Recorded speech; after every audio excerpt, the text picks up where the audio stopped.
Hello everyone, कैसे हैं आप लोग। उम्मीद करती हूँ आप लोग स्वस्थ होंगे, मस्त होंगे और व्यस्त होंगे। दोस्तों, आज जो वीडियो शेयर करूँगी वो रुकैया सुल्तान, जो कि मुग़ल सल्तनत की राजकुमारी और अकबर की पहली बेगम रही। कहते हैं अकबर के हरम में 800 रानियाँ थीं जिनकी वो पूरा देखभाल करती थीं और पूरी हेड हुआ करती थीं। तो आज उन रुकैया बेगम के बारे में जानेंगे, तो वीडियो में अंत तक बने रहिएगा। और वीडियो पसंद आए तो ज़्यादा से ज़्यादा शेयर, लाइक, सब्सक्राइब, कमेंट भी करें। Thank you so much.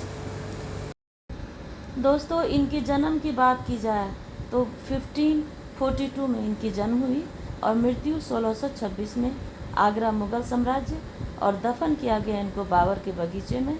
और इनके जो हस्बैंड हुए अकबर जीवन साथी रहे, और ये इनके पिता हिंदाल मिर्ज़ा और माँ सुल्तानम बेगम, और ये धर्म में सुन्नी मुसलमान रहीं।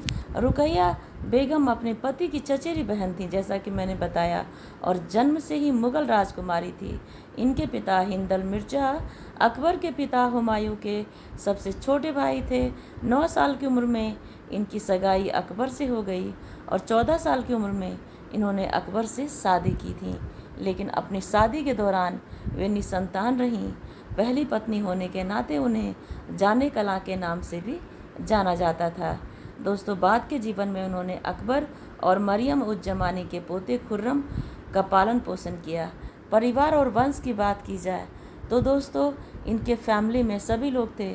रुकैया सुल्तान बेगम का जन्म तैमूर राजवंश में एक मुग़ल राजकुमार के रूप में हुआ था। मुग़ल राजकुमार हिंदाल मिर्ज़ा की इकलौती बेटी थीं, जो पहले मुग़ल सम्राट बाबर के पत्नी दिलदार बेगम के सबसे छोटे बेटे थे। रुकैया बेगम की माँ सुल्तानम बेगम मोहम्मद मूसा ख्वाजा की बेटी और मेहंदी ख्वाजा की छोटी बहन थी, जो सम्राट बाबर के बहनोई थे। तो दोस्तों, ये हिस्टोरिकल स्टोरी है। और इनकी बहन खानजादा बेगम के पति थे। रुकैया का नाम इस्लामी पैगंबर मोहम्मद की बेटी रुकैया बिन्त मोहम्मद के नाम पे रखा गया था। रुकैया के सबसे बड़े चाचा दूसरे मुग़ल सम्राट हुमायूं थे, जो बाद में उनके ससुर भी बने, जबकि उनकी सबसे उल्लेखनीय पैतृक चाची शाही राजकुमारी गुलबदम बेगम थीं, जो हुमायूं नामा की लेखिका भी रहीं। अकबर से इनका विवाह हुआ और 20 नवंबर 1551 को हिंदल मिर्ज़ा हुमायूं के लिए उनके सौतेले भाई कामरान मिर्ज़ा की सेना के खिलाफ एक युद्ध में वीरतापूर्वक लड़ते हुए मारे गए। हुमायूं अपने छोटे बेटे की मृत्यु पर शोक से अभिभूत थे, और जिसने अपने खून से पिछली अवज्ञा के लिए प्रायश्चित किया था। लेकिन उनके अमीरों ने ये कहकर सांत्वना दी कि उनके भाई को सम्राट की सेवा होने का सौभाग्य मिला। अपने भाई की याद में स्नेह के कारण हुमायूं ने हिंदाल की 9 वर्षीय बेटी रुकैया की सगाई अपने बेटे अकबर से कर दी, और उनकी सगाई अफ़गानिस्तान के काबुल में हुई थी, जो अकबर की गजनी प्रांत में वायसराय के रूप में पहली नियुक्ति के तुरंत बाद हुई थी। उनकी सगाई पर हुमायूं ने शाही दंपति हिंदाल की सारी संपत्ति, सेना और अनुयायी प्रदान किए, और गजनी को हिंदाल की जागीर में से एक थी। दोस्तों, 1556 में हुमायूं की मृत्यु के बाद राजनीतिक अनिश्चितता के दौरान रुकैया और शाही परिवार की अन्य महिला सदस्य काबुल में रहीं, और 1557 में रुकैया पंजाब आईं और सिकंदर शाह के हारने और मुग़लों के सामने आत्मसमर्पण करने के तुरंत बाद अकबर से मिल गईं। उनके साथ उनकी सास हामिदा बानो बेगम, उनकी चाची गुलबदन बेगम और शाही परिवार की कई अन्य महिला सदस्य थीं। रुकैया अकबर के साथ विवाह पंजाब के जालंधर के पास हुआ था। जब वे दोनों 14 साल की थीं, पंजाब में लगभग 4 महीने आराम करने के बाद शाही परिवार दिल्ली के लिए रवाना हुई। मुग़ल आखिरकार भारत में बसने के लिए तैयार हुए। दोस्तों, इनकी ज़िंदगी शाही ज़िंदगी रही।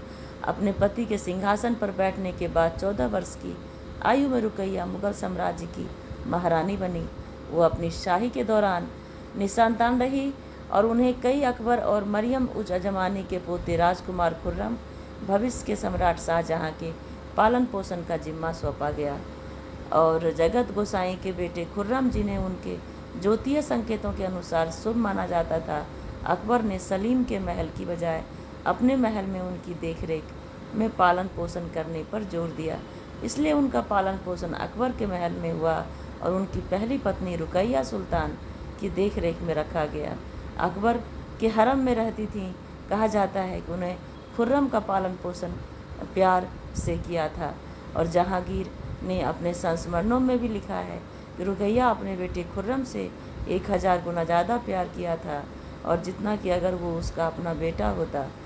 खुर्रम उनके साथ तब तक रहा जब तक वो 14 वर्ष का नहीं हो गया, और 1605 में अकबर की मृत्यु के बाद युवा राजकुमार को आखिरकार अपने पिता के घर लौटने की अनुमति दी गई, और इस तरह वो अपनी माँ जगत गोसाई की देखभाल में लौट आया, जिसकी उन्हें बहुत देखभाल की और बेहद प्यार करता था।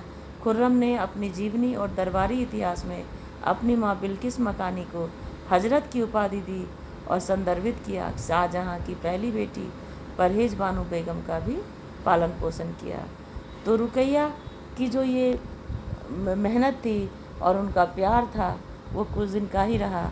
अगर दोस्तों इनकी लाइफ की बात की जाए तो रुकैया की मृत्यु जनवरी 1626 में आगरा के 84 वर्ष की आयु में हुई। उसी इच्छा के अनुसार उनके पिता हिंदल मिर्ज़ा की कब्र के बगल में ही अफ़गानिस्तान के काबुल में बाबर के बाग में दफनाया गया। 15वीं मंजिल पर दफनाया गया, और बाबर के बाग 15वीं मंजिल पर दफनाने के बाद बाबर बाग उनके दादा सम्राट बाबर के साथ ही उनके पिता हिंदल मिर्ज़ा का अंतरिम विश्राम स्थल भी है। तो इस तरह से उनकी कहानी रही, उनकी लाइफ रही। आप सभी को पसंद आया होगा तो शेयर भी करें। Thank you so much.